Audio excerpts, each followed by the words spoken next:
Yet, Premier Week on TNT, presented by Auto Trader. You'll get the Beast of the East out in LeBron. Now what team will represent the top of that conference? Sixers and Celtics. And at the bottom, LeBron, the debut in Portland against Dame and the Trailblazers.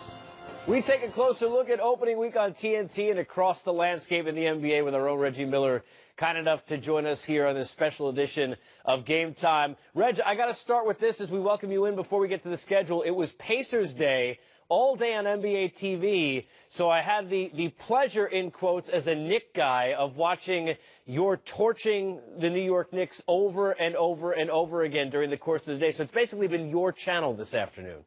Well, look.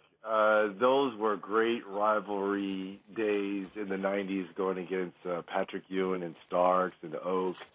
And, obviously Coach Riley.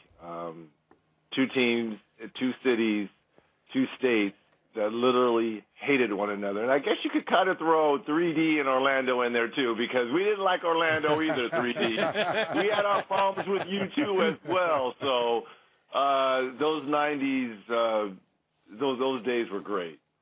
We got to start with LeBron. How much, after all the conversation, and you know there's going to be plenty more of it, Reg, between now and the season, how much are you looking forward to getting your eyes on LeBron as a Laker and getting a chance to call games and seeing how this group starts to mesh together? Well, I'm going to caution people this. Do not judge the Lakers the first 2.5, 3 months. Very much the same way when LeBron took his talents to South Beach, they struggled early.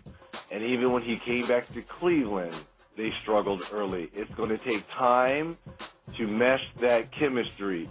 And I know every misstep, every 3, 4, and even possibly 5-game losing streak that the Lakers go through, people are going to think the sky is falling. They're going to try to run Magic Johnson out of town here in L.A., even though he has a statue in front of Staples.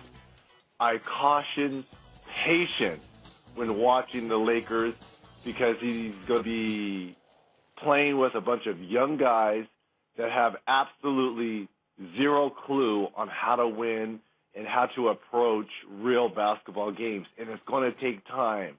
So if they continue to have problems after the All-Star break, and 3D, you know this very well, if the chemistry is not there after the All-Star break, then we can start kind of worrying where are the Lakers headed. But we can't judge them early. Even if they get off to a great start, don't jump on the bandwagon. Let's give it some time.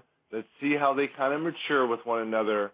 And then, but having LeBron James join the Lakers, such an iconic franchise, look, it's a boost to the league. It's a boost, obviously, to the Lakers brand, but it's going to be great to see these games.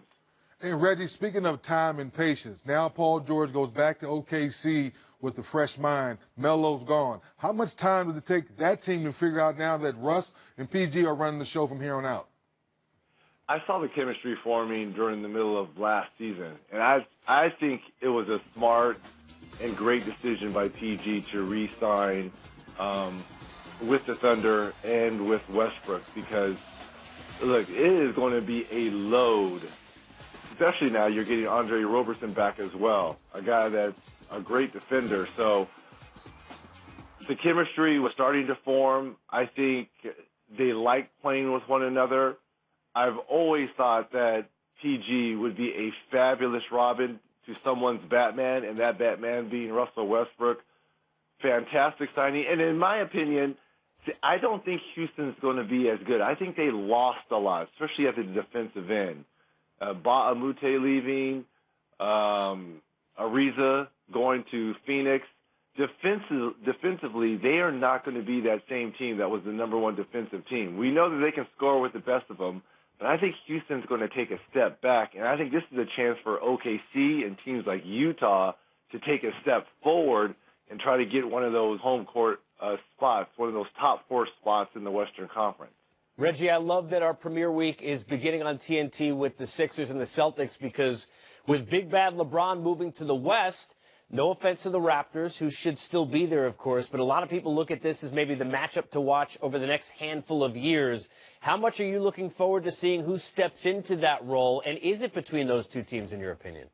Well, listening to Jaylen Brown, it's already a done deal. They're going to the NBA Finals. But that's why you play the games. And obviously, you mentioned it, Casey, LeBron taking his talents out west. This is a chance for one of these upstart young teams, Boston, Philly. This has that old school vibe, right? Like that Larry Bird, Dr. J type Philly, Boston. They didn't like one another during the playoffs. A lot of chippiness. You've got a great young player in Joel Embiid, who's a fabulous. He reminds me a lot of a young Shaq. 3D, you know this, very personable, great on social media, but has game to back it up. So what better to open up TNT than to have a potential Eastern Conference playoff preview finals between those two teams? And sticking in the Eastern Conference, Reg, to Casey's point, what can Toronto do? What can Masai Ujiri do? What can the Raptors do to make sure Kawhi comes into camp with the right mindset so they can really be taken serious? Well, I hope they're rolling out the red carpet, and this is just not a one-year rental for Kawhi. Look, we've been to Toronto. We know it's a fantastic place to play. Their fans are very rabid. But Kawhi is walking into some big shoes. DeMar DeRozan was the man there, and blindsided in the trade here to get traded to San Antonio when he thought he was going to be a lifer. Those are some tough shoes to come in and fill. Kawhi is a very quiet guy. He lets his game do his talking for him. But this is a lot like what I'm telling people to be, somewhat cautious about the Lakers and LeBron. Chemistry is huge in our game, 3D. You know that. Mm-hmm. And they're going to have to show some patience with Kawhi in this team. If you think he's just going to come in and they're going to win 55-plus games again, it very well could happen. But that chemistry is going to have to develop and form. But I still see them at the end of the day being a top 4 seed. How quickly can they get? Remember, they have a new head coach coming there as well. Casey is gone. He's in Detroit. So it's a new philosophy. Masai Ujiri he's always done a fantastic job of putting pieces in play to be competitive. And I think this will be no different. You are getting a top 5 talent in Kawhi. The question is, how quickly can the chemistry form? We know this. It'll be very quick between now and the time that we get to opening night. So enjoy the rest of your summer, Reg. Great to have you on the show. Thanks. 3D, Casey, I appreciate it. Thank you, gentlemen. All right, Reg. There he is, Reggie.